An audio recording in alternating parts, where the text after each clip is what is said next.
CJ Stroud finally throws. He also speaks. Nick Chubb makes his debut. A lot of observations. My gosh, that's little time. Let's go in the locker room. Yeah. Yeah. It's the locker room on YouTube. You know what it is. Let's get it. Hey. Locker room. Yeah, we in the locker room. Texas talk. Yeah, you know what we about to do. Localize every angle's what we really do. We the source, we the pulse of the city too. Landlocked, got the game in the headlock. Localize every time, can't stop, won't stop. Yeah, we top two and we not too.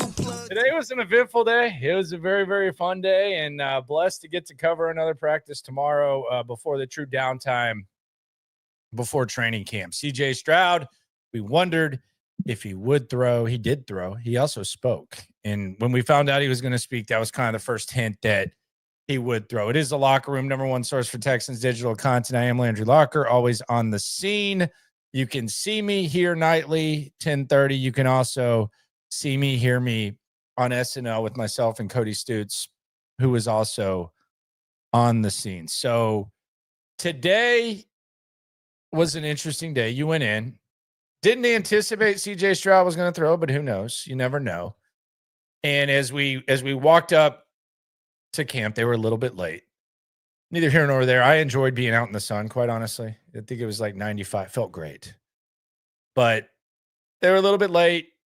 We were told by one of the interns that CJ Stroud was doing Make-A-Wish stuff for ESPN and don't record it because it's an ESPN thing. So you wondered, is that all he's going to be doing?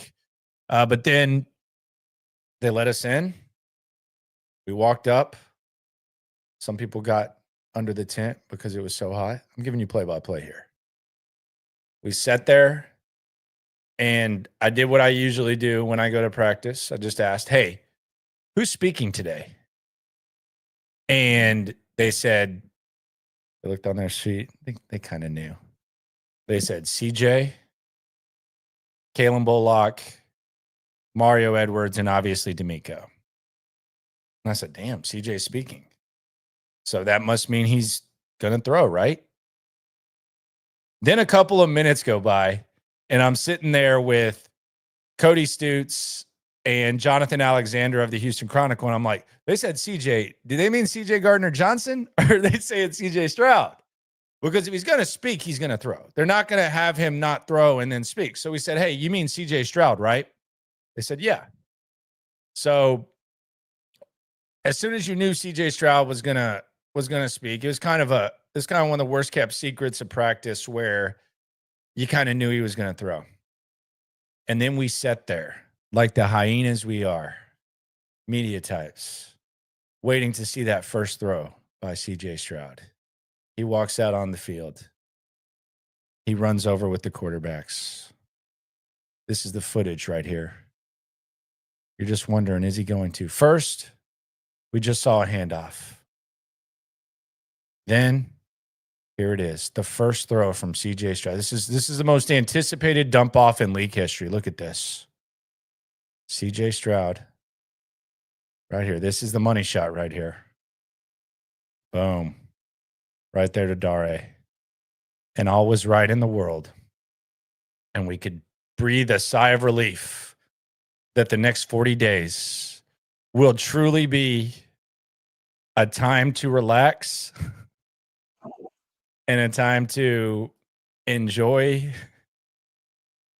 the downtime before training camp. Of course, before we covered yesterday. So we saw CJ throw. I'll get more in depth in what Stroud looked like in team. We'll also hear from CJ Stroud. I asked CJ Stroud about, and it was a two-part question. Let's just be honest. But CJ Stroud's actually got those media instincts. That's the other thing.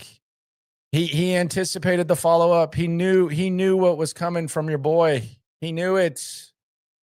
I asked him how this shoulder adversity was different than shoulder adversity of the past, and how this helps him go through these types of things. He answered that question.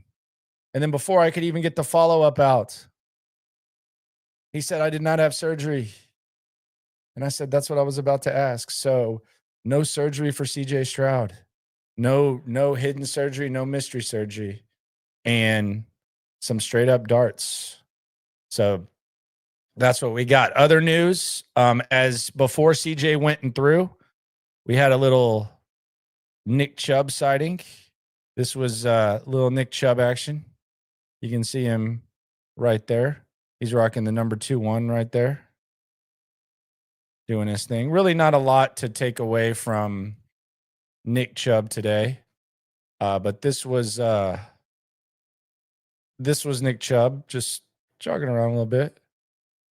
I feel like he's just kind of feeling stuff out. Boom. There it is. Nick Chubb. That's pretty much as good as it got for him.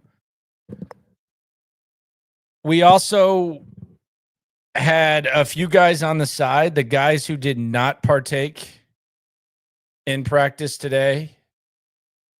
We did not see Dameon Pierce or Joe Mixon in the running back room. Mr. Knoll, Jalen Knoll, he was working out on the side, so we did not see him. Brevin Jordan, Henry Toto, and Christian Harris, and then Braxton Berrios, the spouse of an influencer. He was not out there either. So that was pretty much what we got at the start of practice. As far as during practice, it started out with a little bit of special teams. I got to be honest, special teams, and we'll start with the third phase here. We'll overthink this a little bit. But special teams, they're really not doing a lot in special teams. Maybe a little bit of that has had to do with the fact that they've been forced to practice inside a couple times. But as far as special teams, there's not really any field goals. They haven't kicked off. And they're punting. The most noticeable things, it looks like Justin Watson and Xavier Hutchinson are getting first-team special team reps. John Mechie was out there on pump block. Didn't seem like the greatest rep. Frank Ross kind of had to tell him to tighten it up a little bit. And as far as guys that were back at punt return today, you had Christian Kirk. He was the first one back. You had J.J. Taylor, Miles Bryant, and Tremont Smith. Justin Watson was back there a little bit too. I don't anticipate him returning punts because it wasn't the most beautiful thing that I've heard or seen, I should say. But Justin Watson was back there. But that special teams, they're really not doing a lot of things at all. There's not much going on when it comes to special teams. So they got through the special teams period, and that was how they started it. And then we get to some 7-on-7. And this is where it gets pretty fun. I'm not going to lie to you. This is where it gets a little bit more fun. Because in this, CJ Stroud, this is the first actual in-game action, not just lining up and tossing it around or dumping off, as I joked about earlier. But you had just an absolute beautiful display by CJ Stroud in 7-on-7. And the play of practice actually wasn't his best throw. So the first throw that CJ Stroud made was an absolute dart, absolute dime to Cade Stover, who I will say, I think Cade Stover, as we get our first practice focus of these practice observations, Cade Stover had one of his better practices that he's had as a professional. And I would be lying if I said I remember every single one of Cade Stover's practices. I've been to every one of Cade Stover's practices that have been open to the public. I can't remember him looking this sharp catching the ball. And this was probably his best practice. But the first throw that CJ Stroud made in 7-on-7 was a flag route to Cade Stover, and they started at the 40 and 7-on-7. Probably about a 15, 16-yard gain. Just a perfect dime right to the sidelines from Stroud to Stover. Then they had Christian Kirk in the slot. He was matched up with Kamari Lassiter. Kamari Lassiter was lining up inside, and Lassiter broke it up. Got pretty rambunctious. We know how Kamari Lassiter is. Got pretty rambunctious and had the pass breakup. Very next play, Christian Kirk, kind of a flag route similar to what Stover ran, but more obviously from the slot as opposed to at the traditional tight end spot. The best throw that CJ Stroud made all day. Just an absolute perfect dime dart to Christian Kirk. And Christian Kirk drops his first pass that I've seen during team right there on the sidelines. Would have been at least a 15-plus yard gain. With Christian Kirk's speed, he probably could have turned up field and made a play in an actual game. But it was CJ Stroud's best throw, in my opinion, which is saying something, because on the very next play, the play of practice, and you may have already seen this on HoustonTexans.com, Jaden Higgins, one-on-one, right here. Look at this. Boom. No pressure. Kamari Lassiter, fresh off that celebration. Jaden Higgins just making the play. Acting like he's been there before, too. Look at that. That's a rookie right there. Mechie wants to celebrate. He wants to get a little action, but, I mean, he just makes the catch. Makes it look easy. I've played basketball before. Get off me. Running back. Boom. With John Mechie. So that was a hell of a throw from CJ Stroud. I didn't think it was as good of a throw as the one that he made on the play before to Christian Kirk. Then Davis Mills came in. We really don't need to know much about Davis Mills, although the one thing that did stick out as we get to our next practice focus, Jaden Higgins continued to ball. Because 2 plays after that, Jaden Higgins ran a post across the middle, 20-yard gain, 15-yard gain at minimum, but with the room that he had in front of him, he could have maybe taken it to the house. So Jaden Higgins, he looked really, really good for sure. Big time. Then you had a PBU by Jalen Smith, intended for Irv Smith. A dump down to Mechie, and then Slovis came in, and nobody really cares about that. Then they go back to special teams. Special teams observation. During the special teams period after the first team, I thought it was interesting because DeMeco Ryans spent most of that period, the special teams 2 period, coaching someone. And I want you to guess in the chat who DeMeco Ryans was coaching. It was very detailed. He was walking from sideline to sideline. He was talking to the guy. He was telling the guy, I guess, instructing him. It seemed like he was instructing him about something that happened in 7-on-7. But DeMeco, this was the first time that I'd seen like DeMeco in depth coaching this guy. And he had his hand on his shoulder. It was some. He looked like he was spitting some wisdom. I'll be honest. Looked like DeMeco was spitting some wisdom to this guy. I probably spent about 10 minutes, probably about 4 minutes with him before he had to go out there and play some special teams. Y'all are guessing. You're saying Bullock, Jamal Hill. That would be incorrect. It was actually EJ Speed. DeMeco was coaching up EJ Speed. So some quality time with EJ Speed from DeMeco Ryans. Then we get to team 2. And team 2, we're going to get the defense out there. So the D-line and the O-line. And team 2 was interesting because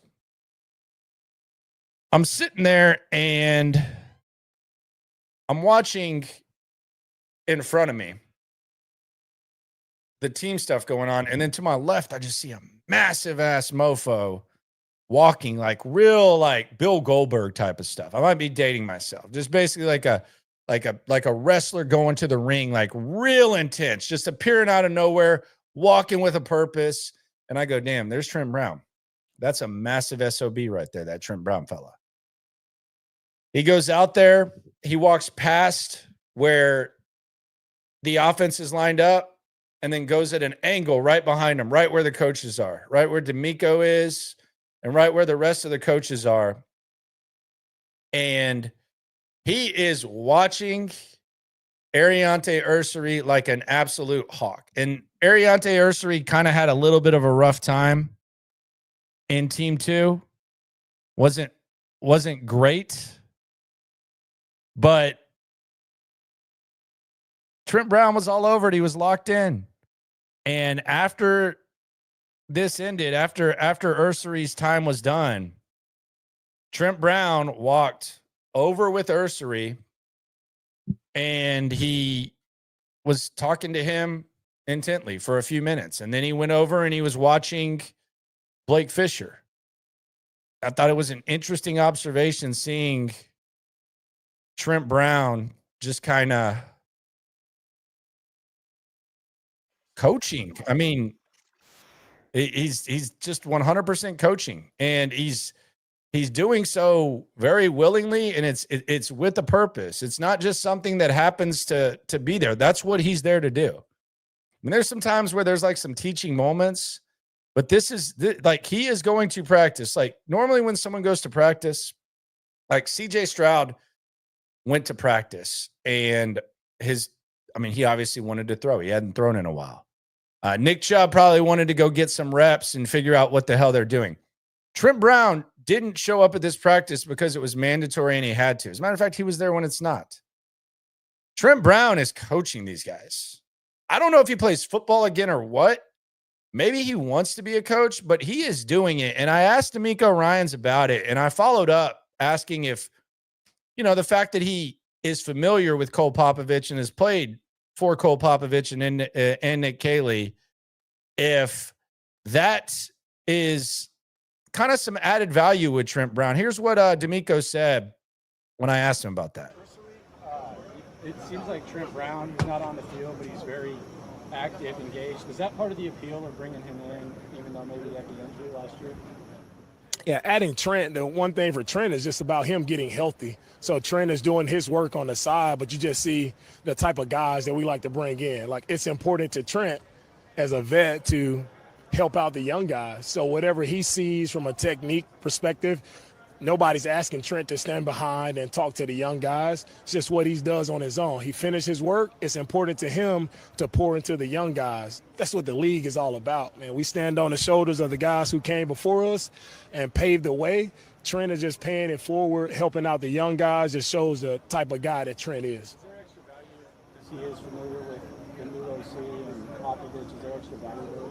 It always helps when you have familiarity with the play caller or position coach when you're stepping into a new scheme. No different than adding Aziz. Aziz, the guy, I was his position coach. So adding him, we know each other. He knows what I like. He knows what I'm about. He knows what I expect.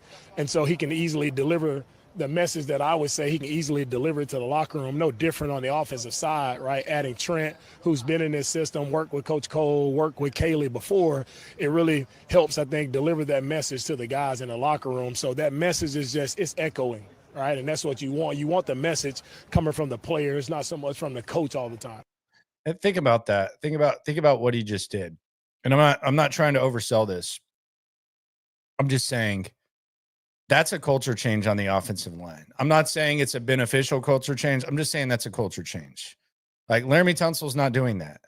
Laramie Tunsil's playing at a very high level individually. He's not doing that. I mean, there might be a little thing here or there, but he's not doing that. And he's damn sure not going there with the purpose of doing that. It's just not him. That's not how he moves. And he has the luxury of doing so. But Trent Brown's doing that. But the thing that's interesting with DeMeco there is a couple of things. First of all, he notices it.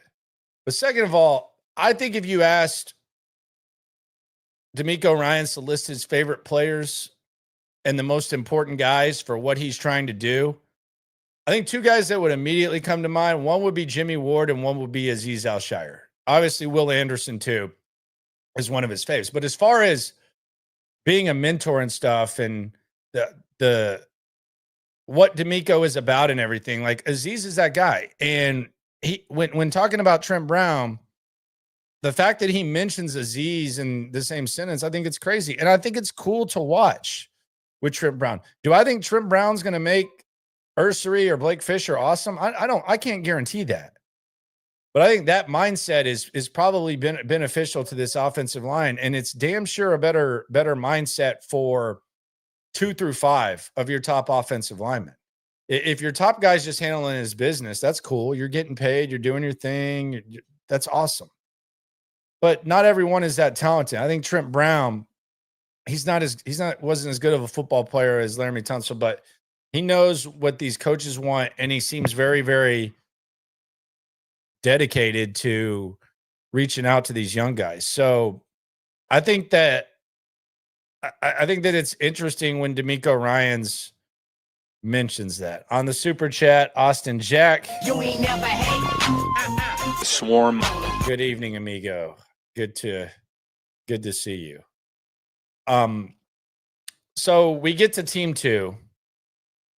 And right off the top, that previously mentioned offensive line just gets completely smacked around. Complete jailbreak. You pick who had the sack. You could say it's Danielle Hunter. You could say it's Will Anderson. You can say whoever. It was a complete jailbreak sack. A lot of what we saw last year. Then CJ found Xavier Hutchinson, kind of a sliding, diving pass across the middle. Think it might have moved the chains. Then the Stover dump off and a sail over Collins' head, and that's it for CJ. Then Slovis comes in. There's a dump down to Christian Watson. There's a false start. Not sure who it was on. And there's another incomplete pass. And then it's just ongoing dominance by the D-line over the offensive line. Offensive line looked completely outmanned. And I do wonder, my imaginary sports book, y'all know I always like to throw the imaginary over-unders. This is an imaginary over-under. Training camp starts next week, or next month, excuse me. Let me give myself a little bit of time. I don't know that there's going to be over 2.5 times that at a practice we say that the offense outperformed the defense. Matter of fact, I don't know that it happens at all. Now, I do wonder how they handle it, because last year with Slowick, there was ongoing dialogue where they were basically saying that they're trying to make CJ Stroud's life hell and they were trying to make it difficult for him and all that. I don't know. I don't know if that's, I don't know if they have, you don't tell the defense to chill, because this defense has no chill. They're very nasty, and they really very competitive during practice. But there's not going to be too many, and there's going to be times where maybe you're even preventing CJ Stroud from being able to get some work in, because the dominance of this D-line. And the other thing about the D-line, the other observation that I've noticed is the D tackles, they pass the eye test when they're full strength. They weren't full strength at OTAs, but it looks like a pretty decent D-line. It's not the strength. I know PFF put out their top 32. D tackle was the only position where none of the Texans guys were in the top 32. I don't think anyone got screwed out of that. But when you look at rankings by Tim Settle, and then you have Will Anderson and Danielle Hunter, and then you have the other guys rotating in, the D-line does pass the eye test. Now, I do wonder, with DeMeco Autry, he was working on the side again. I mean, is this guy going to be on the team or not? They have a lot of depth. They've added a lot of depth. I know what they envisioned him being at first, but I mean, the guy missed a lot of time last year. He had the suspension. I know they like what he does. He had some good moments last year, but that's a lot of time that he hasn't been out there. But the D-line looks good. They passed kind of the eye test, if you will, the getting off the bus test that I always speak on. Another guy that I think deserves a lot of credit, and he actually made one of the best defensive plays of the day outside of what we saw from the D-line, was Tremont Smith. Tremont Smith played a little bit of outside corner, and I know he's their special teams ace, but he got some reps, and he had a nice little breakup on Nico Collins and looked pretty good. I mean, on special teams, he's as good as it gets. They like what he brings. On special teams, he's basically going to be first team on everything, but he actually had a pretty good day at corner today. Do I pick Tremont Smith is the number 3 corner? No, but he had a good one. And in red zone, they finished practice with red zone. And how they set up red zone was they're basically at the 10. They made it 1st and goal with 7 seconds left. So you had to get rid of the ball quick. 7 seconds left. Or you just treat it like you only have one play. But 1st and goal, they had 9 reps. The first one, false start, back that ass up like Juvenile said. The second one, you had the Tremont pass breakup. The third one, sail over the head, Slovis style. The fourth one, perfectly thrown fade to Jared Wayne, who a lot of you are really mean to in the chat. And there was the pass breakup from Kamari Lassiter. Then Slovis, back shoulder to Nico, touchdown. Nico Collins with a hell of a play. Second best catch of the day, I would say, behind the Higgins one we saw earlier today. Then a sail where the real Keon Slovis, please stand up. He stood up after the throw to Nico. Rep 7, CJ Stroud to Watson in the corner. I actually said that Watson was going to score a touchdown on the play. CJ stepped up in the pocket. Cody Stutes thought it was a sack. It would have been a sack in a game, and Daniil Hunter kind of let up. I actually thought CJ kind of stepped up in the pocket nicely on that play, and you could maybe count that touchdown. Jalen Petrie did disagree. He was in front of us. You heard him saying that's a sack. But whatever. We'll call it 1.5 touchdowns. Then rep 8, Slovis throws it to Mechie, kind of behind him. Hansen let up, would have been a tackle. And then Mechie finished the play going in the end zone. It would have been a tackle. The game would have ended there in a real game. And then we end it perfect. Keon Slovis pays homage to Andy Griffith, and he skips the rock to end practice. So he kind of skips a pass right in front. I don't know why I made an Andy Griffith reference. I don't even watch that show. That's before my time. So I just know they skip rocks at the beginning. So there you go. That's practice. That's what we saw today at practice. No idea who the false start was on. It was on a bunch of people. Quite frankly, I think it was actually backup offensive line. So we were way back there. But it was an eventful day. And I very much enjoyed watching it, and I can't wait to cover practice tomorrow. It's going to be the last one before camp, and then the real fun starts. And our minds are at ease because of CJ Stroud being out there, and DeMeco Ryans had a little sarcasm, a little snark. Old DeMeco went up there, and here's what he had to say to start it off. And you can tell he's got a little chip on his shoulder from this whole CJ talk. That I've definitely partaken in. But here's the other thing about this. I want to say something about DeMeco in a second because it's cool. Everybody's happy that CJ's out there. But let's be honest with each other, Coach. But first, let's just get a look at this snark from old DeMeco. Good afternoon. Good afternoon.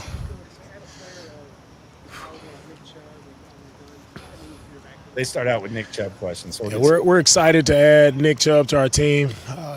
Everything I've heard about Nick and just following his career, just a tremendous worker, humble kid, doesn't say much, but he's a grinder, a worker. And the one thing that sticks out about him, like he's been through a lot, right, with the injuries and things that's happened to him. So just to see the resilience, to see him battle back, work in the right way, to put himself in position to have another opportunity here in Houston, couldn't be more excited to add him to our team and see what value he can provide to us. And just on the same note, I would just like to, just thank Nick Caserio for just just tirelessly hard work and dedication to our team, to making sure no matter the circumstances, making sure he's doing everything possible to enhance our roster. What are the circumstances? Put us in a good position to compete each and every year, despite the circumstances that comes up. Like, he's always looking to make us better, and he's done an outstanding job every year that I've been with him, and couldn't be more pleased to work with Nick with the job that he's done. Nick Chubb is pretty renowned as a blocker. Is that something that's important for you in your running backs? Nah. The most important thing right now is for Nick to just get acclimated to how we do things. We all know the caliber of player that Nick can be when he's healthy and when he's at the top of his game. He's a dynamic player. He's a game changer. So we're just easing him in. We'll see how far he gets. Come back training camp, ready to go. Oh, CJ threw today, right? All right. Yeah. Just the CJ's a competitor, and CJ threw today, right? All right. Yeah.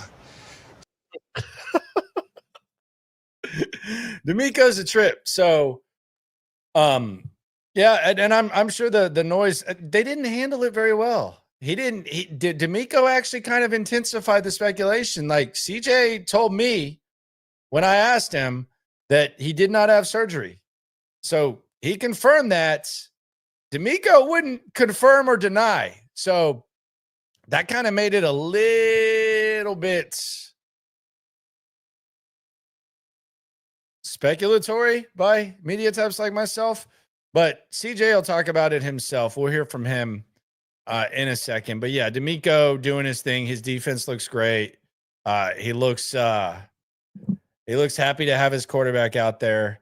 But yeah, I like the DeMeco hardo mode with the jokes. Although he kind of added to this, my friend.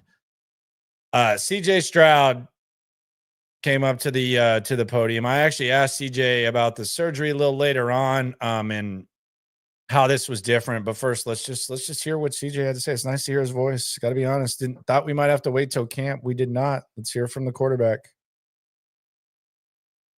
Hello. How you doing? How y'all doing? I'm good, man.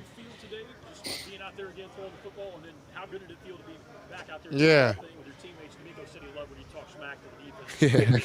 Yeah. I felt great, man. I'm very grateful to be back out on the field. I'm a little rusty, made some throws, missed some throws, but just very grateful to be out there with the guys and have a time to, compete before we go a couple days away until camp. So I'm very excited to be back, but, just iron sharpen iron, trying to talk a little smack, but it was great.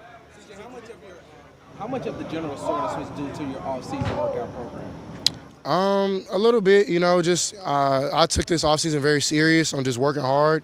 I'm trying to get my body right. So I was here like pretty early with Clint, our strength guy. So I've been working really hard on getting my body right, losing body fat, trying to be faster, stronger. And it really went really well. But there's always risk and reward, So there's always risk to working hard. So it was a great off season. I think I got that done. But also, I wouldn't say that was the reason why. Just a lot of everything, So. They want to make sure they were taking care of you. That was the priority. How much do you appreciate that the organization's not, okay, we've got to have this practice, you're sore, go through it, that they wanted you to get right before they put you back out there? Yeah, I'm very, grateful for how they approach the process. I wanted to approach it that way as well. I didn't want to force anything, but also they were listening and trying their best to, accommodate me and what I needed. Our training staff did amazing. I've been working with them every day, sun up, sun down. So just trying to fight to get back to practice. I've been, feeling to come back, but, in due time. And now, I see, I'm able to throw it how I want, wherever I can, and have some accuracy also. So, I'm very grateful that they approach it that way, but, I'm happy to be back. Throwing program through the rest of the offseason? Any setbacks? Yeah, I was already throwing, before you guys see me out there pretty normally. I think y'all don't have much to talk about, so y'all everything is blown up in all season. So I'm fine, man. I'm really okay. Yeah.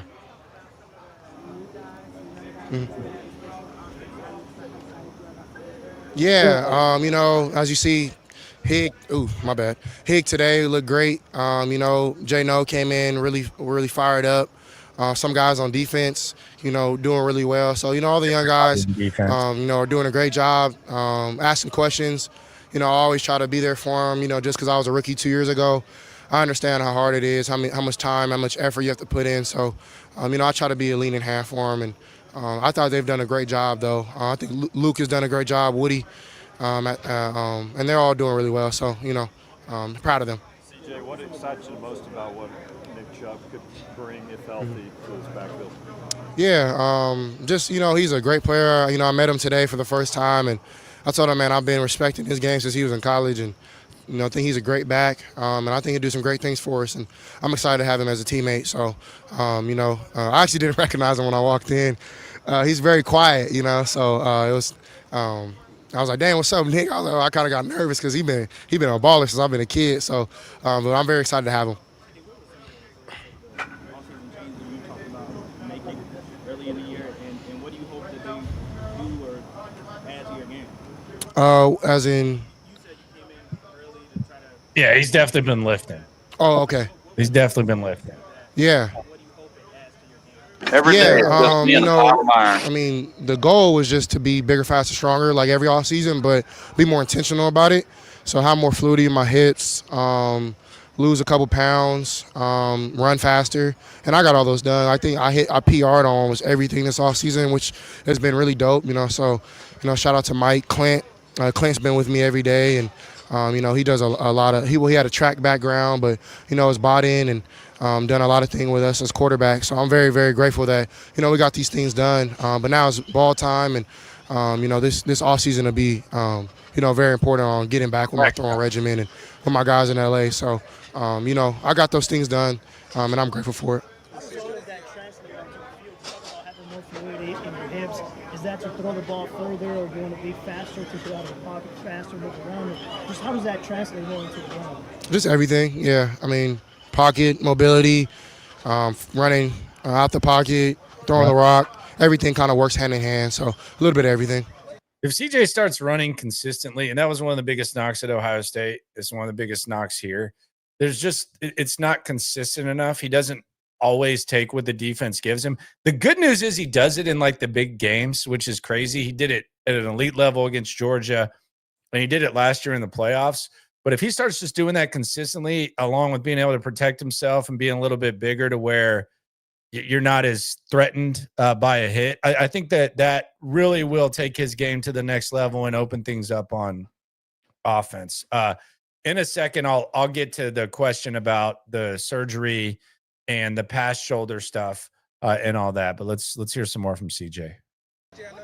But what excites you the most about this Nick Caley's offense? Him as a person. I think for me, like, I buy into people. I really don't buy into like system. I kind of have that thing about like life. Is like, it's the people and the relationships that kind of take things and make it rocket ship to the stars. So just him as a person, man, like he has probably the most juice I've ever seen in my life. Just naturally. I'm a very laid back, chill guy, except for like when I'm in between the lines, but like he's 6 a.m, he's up, he's at it. So like that kind of like gets me motivated.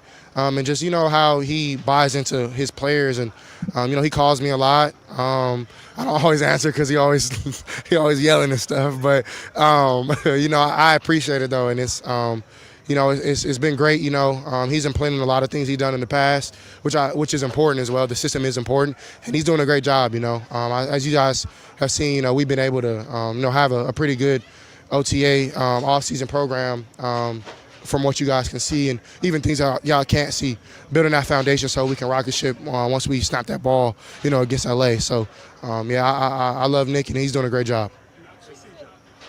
Talk about your relationship with Gerard and kind of what he's meant to your growth. Yeah, Gerard has been, in my corner since I've been 16 years old. Since I was a young kid in high school. He fed a lot of confidence into me then, And, it's kind of cool that, we kind of came back now. And, he does a great job of, trying to give his twist on things and how he likes to coach. I think Nick has done a great job by giving him a lot more ownership of the offense and how to coach the quarterbacks. So I think he's doing a great job of, taking the ownership and running with it and doing a lot of things that he believes in. And, but also, not putting a leash on us and letting us have fun. So I think he's doing a great job. Expect from this year's offense, and how comfortable do you feel with the playbook? They should. They should show up and expect, a lot of points, a lot of fun plays like we've always done, and it's not always going to be perfect. So let's get that out of our mind. It's ups and downs of football, just like ups and downs when y'all go to work. Y'all have good days and off days. But the goal is to be great, but also when those times are happening, to be fluid offense, to, control what we can control. And I think we'll do that. We're working on that now. So, but yeah, I think I'm doing well on the playbook. Been working hard at it, and we'll continue to do such.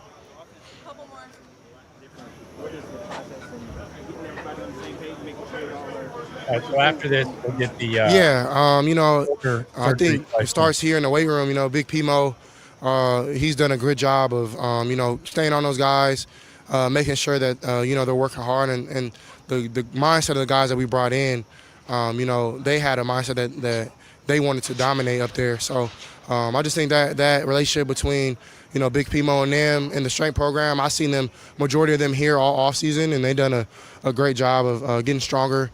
And I've seen that, but also, just what they brought out to the field, and I feel comfortable back there. And, I still miss my guys from last year, but I think they're doing a great job, and, we'll be fine in that area this year.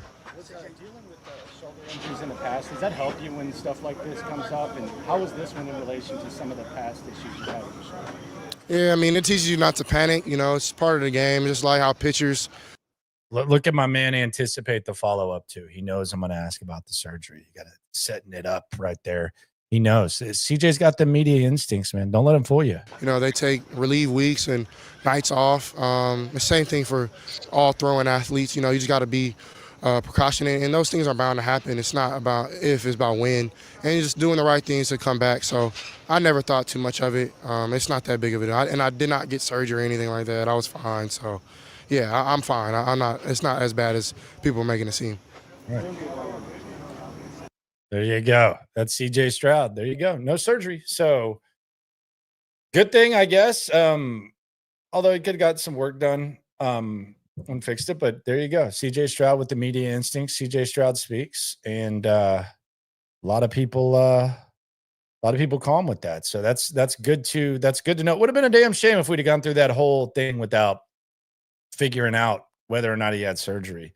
The surgery mystery, which DeMeco made a little bit more difficult than it needed to be. So the quarterback is thrown, and CJ Stroud is back. And now they should just rest him tomorrow. Let's just rest him. Shut him down tomorrow. Let him chill. Let Keon Slovis get some work in, and Davis Mills. Let's let CJ chill tomorrow, and then we'll take it to the house and we'll get ready for training camp. How about that? I'll take that. For sure. Other stuff here, we'll go position by position. We'll break this down. I do think that the defense is we're going to be talking about the defense for a while when it comes to that. Brandon says, I would rather have Josh Allen than CJ. Yeah. I mean, is that bad? Like, yeah. Darn, you got me, Brandon. Oh, wow. Yeah. Darn. Yeah. Jeez. What an idiot. I would rather have Josh Allen than CJ Stroud. That's crazy, man. That's insane. So, yeah, there you go with CJ. And hopefully he gets it going, uses the legs a little bit more, ices up, and gets ready to roll. So again, the running backs we talked about, no Mixon, no Dameon Pierce. Really nothing of note from Nick Chubb. He's out there, he's moving around. This isn't the first time he's moved. He played last year, just really didn't play overly effective. But yeah, the running backs, keep an eye on Mixon, I guess. but they got plenty of time. Dameon Pierce was on the side, so we did see him. He went out there a little bit later.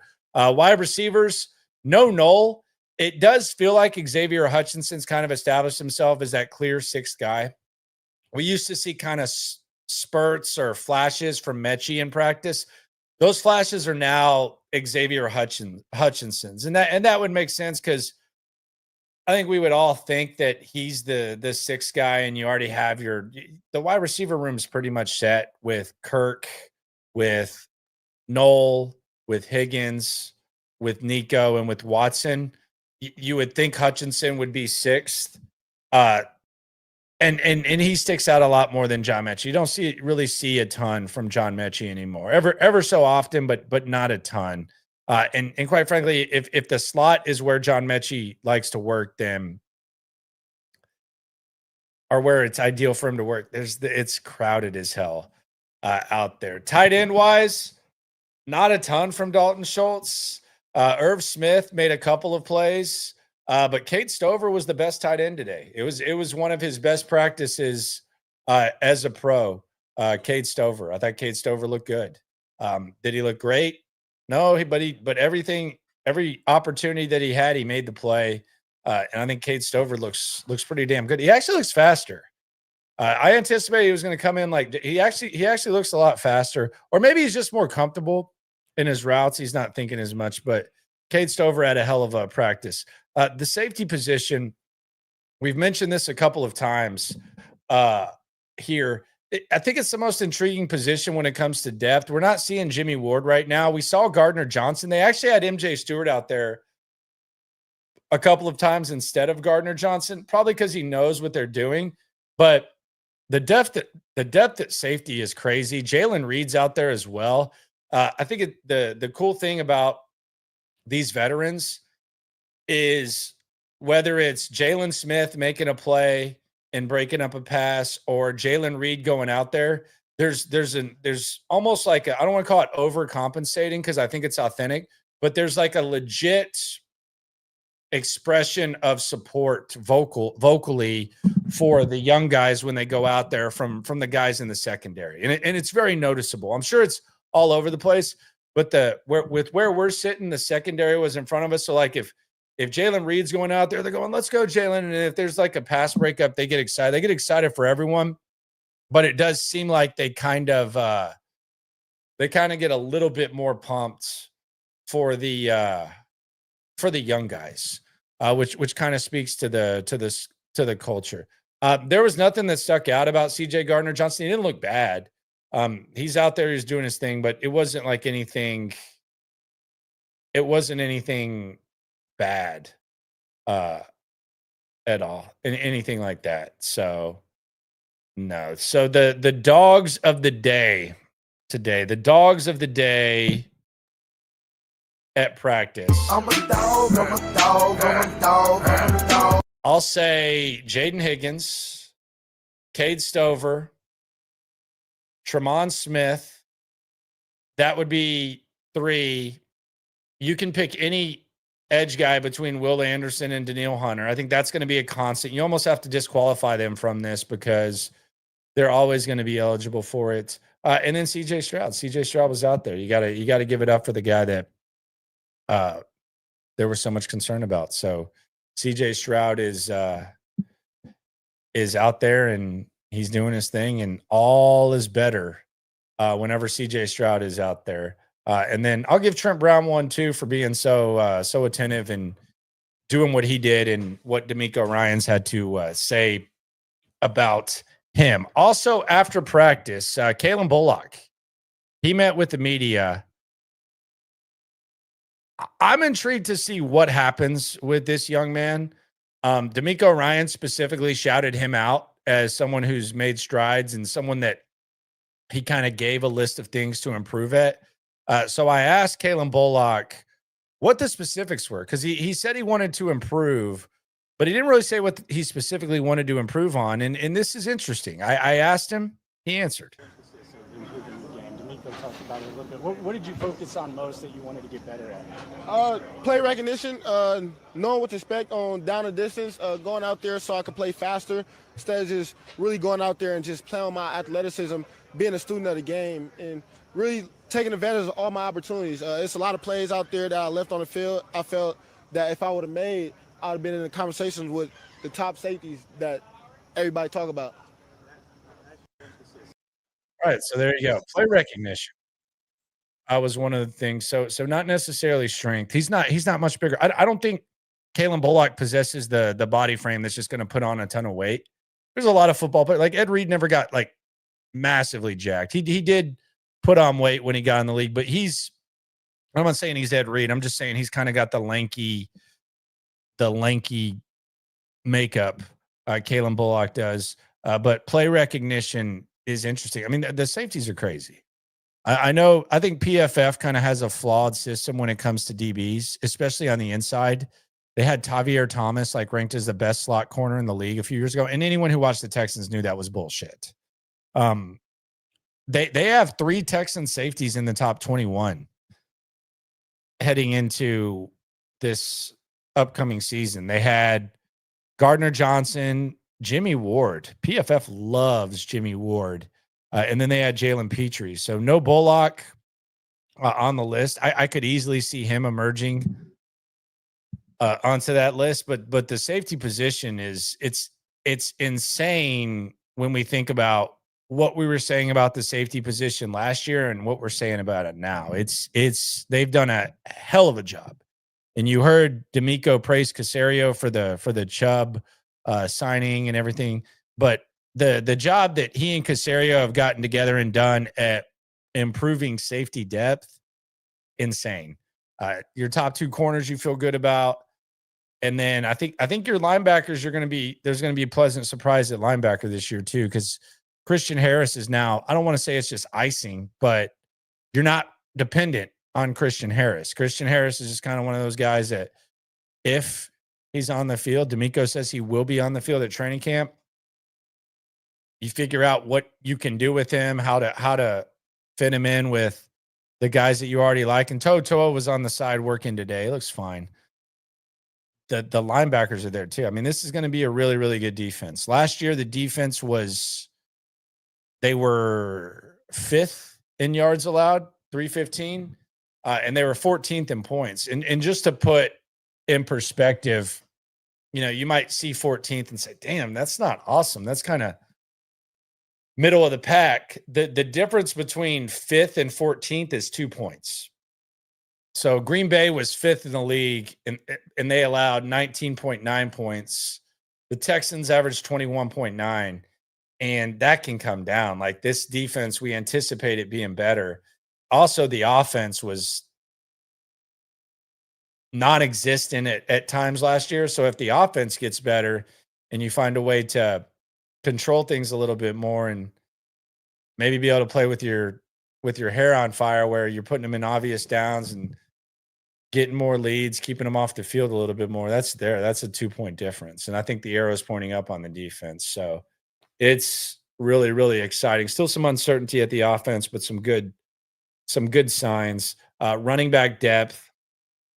I know you added Chubb, but got to see what happens with Mixon and Dameon Pierce. I don't know if they're going to be in the plans or not. So something to keep an eye on with those guys. But the offense is going to be something really interesting to watch, especially with the O-line, because they did get dominated today. It's kind of easy. I've talked about this practice. And by the way, can't wait to cover tomorrow's practice right here and also on SNL. We've talked about this practice. We really haven't talked a lot about the offensive line. There's not a ton to talk about. And you quite frankly can't tell. They're not in full pads yet. So that'll give more perspective. I don't know that it's going to look better when that happens. I think it might look a lot worse. So as much as things change and as much as you try to improve some situations, offensive line is kind of tough to look at. At times, very, very tough to look at. As someone says, we in here talking about practice. That's all we got to talk about. We got one more tomorrow, and then we got a little bit of camp. Let's hear the final comment from CJ Stroud here in the locker room as we prepare for practice tomorrow in a little bit less than 10 hours. How much you can control. Do you want more of that at the offense? How much is too much? Is that something that you want under this new system? Yeah, that'd be between me and Kels, and that was something that I did want, and I'm gotten that now. So, but that takes ownership. We've been able to watch a lot of Brady, and there was clips back in like 2003 or 4 when him and Josh McDaniels, first started, and so like it took him time to master it. So it'll take time for me to master it fully, but I am buying into it and trying my best to be as great as I can at it. So. It's something that I wanted and I'm getting. All set? Thank you. Last one. The only one talking about how they left last season, they felt like you guys were close. DeMeco obviously loves the Anime talking about getting over that hump. As you guys head into training camp duration this season, overall, like how confident are you about just the pieces that are around you, just overall also you guys try to get more confidence? Yeah, I think we brought in the right guys, the right mindsets, guys who've won a lot of games, guys who've been in those opportunities in the playoffs. And I think, right now, though, it's not about that. It's about connection, chemistry on the field. Excuse me. And I think that stuff would take care of itself. We don't got to worry about the playoffs right now. You got to get there first, and that's about building calluses and foundation right now. So, but those guys have brought that tenacity and that mindset, knowing that the work you put in now will show up back then. So, but our goal is, to build a foundation, OTAs, vet minicamp now, and in this off-season program, it's 40 days away, and to take off at training camp and make sure that we're rolling. All right, y'all. Thank you. He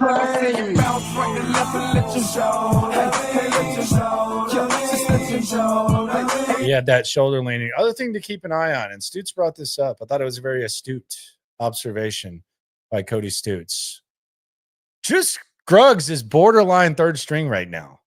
It's borderline third string right now. I don't think Nick Caley and Cole Popovich popped in the tape and loved what they saw from Juice Scruggs. Last year, it was a foregone conclusion. This guy's starting. Keep an eye on Juice Scruggs. I brought up the comparison of the 2020 second-round pick that the Texans got, and if you look at the list of guys that went after him, I don't want to make you throw up. You can do this on your own time. But go look at the list of guys that went after Ross Blacklock in 2020. I wanted Jonathan Taylor. I wanted a running back. But anyway, that's neither here nor there. Ross Blacklock got cut year 3 by the Texans, despite the fact he was a second-round pick. I'm not saying Juice Scruggs is going to get cut. I'm just saying very, very, very stranger things have happened. I'll put it this way. And it's early. They're not in pads. Don't know what's going to go on. But between adding Andrews, between Jared Patterson, I think clearly to anyone with eyes, appearing to be the better center than Juice Scruggs, between all the guards that they've added, veterans, and young guys they're kicking the tires on that you can say are kind of in the same category as Juice Scruggs. Between Titus Howard moving to right guard, I would be much, much, much, much, much more shocked if Juice Scruggs started than I would if he got cut. Matter of fact, I don't even think that's close. So the second round pick thing, I don't think that matters anymore. I don't know how he fits into their plans. Things might look a lot different once camp starts, but let's keep an eye on the Juice Scruggs. We might be calling him Juice Blacklock before we know it. But let's keep an eye on the Juice Scruggs thing, because I feel that there's been some loyalty. There's really just hasn't been very many options. I'm not saying these are great options, but I don't know that I don't think Juice Scruggs is a great option. So there's at least options. Last year, there wasn't really even options. What the hell were you going to do? Kenyon Green got hurt. You didn't have a lot of options. Now you kind of do. I think Juice Scruggs is on the hot seat, and it's not just for a starting job. I don't know. I would be shocked if Juice Scruggs started. So from now on, we're going to call him Juice Blacklock till he makes the team. He's Juice Blacklock. You heard it here first. Appreciate everyone for rolling through. I love watching practice. It's not a social thing for me. When me and Cody Stutes go there, we promise we're going there to work. We're watching every single play from special teams to everything, and we're bringing those observations to you. I'm excited to cover another one tomorrow. Today was actually a very active one, and I'm glad I could present it to you. And the biggest news of all, and it'll always be big news when the quarterback doesn't throw, but when he throws, good news. You can breathe. You can rest. We'll enjoy the practice tomorrow together, 4 o'clock SNL, right here at 10:30. And then we'll get ready for the offseason. We'll still have daily content, but it's kind of the down-ish time. Get my ass to Arizona at the end of the month too. But we'll have videos and content throughout the day. Appreciate y'all for coming through. Subscribe, like, right along. Always remember, when it comes to this Texan stuff, we're all in it together. Love y'all. And we not too plugged in, daily digital on YouTube. We got taste for days, opinions to give, we got takeaways. If it's up, then it's up, we number one. You don't need to try your luck. Locker room, yeah, we in the locker room. Texas talk, yeah, you know what we about to do. Localize, every angle's what we really do. We the source, we the pulse of the city too.